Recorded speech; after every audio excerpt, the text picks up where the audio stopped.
Mi pregunta, ¿de dónde tú has venido? Representa tus raíces, tu nombre, tu apellido. ¿Cuáles de tu familia son los que están contigo? ¿Quién de tus parientes nunca te han querido? ¿Quién de todos ellos de verdad vale la pena? Cuando tienes hambre te invitan a una cena. Lo interesante de la vida es que no dejas de aprender. De tu propia casa ya te quieren correr.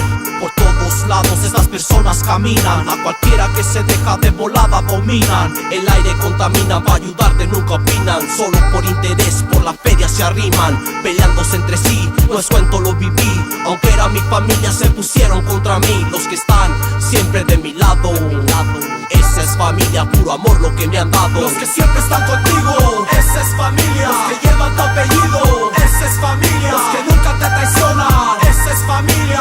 Esa es familia, esa es familia. Los que siempre están contigo, esa es familia. Los que llevan tu apellido, esa es familia. Los que nunca te traicionan, esa es familia.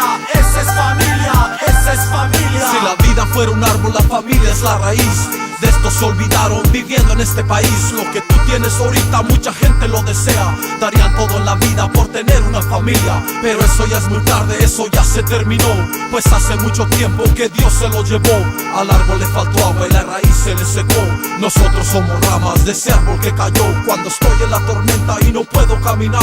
Cuando me hace falta el aire y no puedo respirar. Cuando mi alma está gritando que me vengan a ayudar. Sin duda mi familia me viene a levantar. Si sufro yo lo sienten, sin peligro lo presienten. Siempre con la neta, nunca ellos me mienten. En la cárcel, los velorios y hospitales.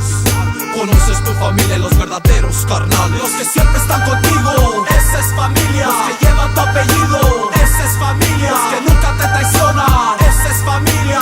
Esa es familia, esa es familia. Los que siempre están contigo, esa es familia. Los que llevan tu apellido, esa es familia. Los que nunca te traicionan, esa es familia.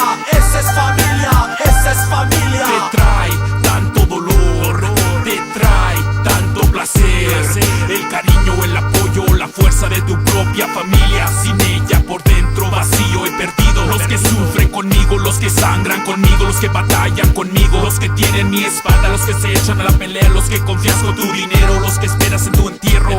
Hoy con mi ejemplo enseño a mi fruto, lo protejo con brazos de hierro. Marchando y persigo mi destino. Los que te levantan cuando cae, los que compartes cuando trae, los que respetan lo que eres, los que son ejemplar, los que dan sin pensar, los que trabajan para no robar, los que dan sin intención, los que ayudan sin condición. Después de una tormenta violenta nace un nuevo día que tu vida inspira. Los que siempre están contigo,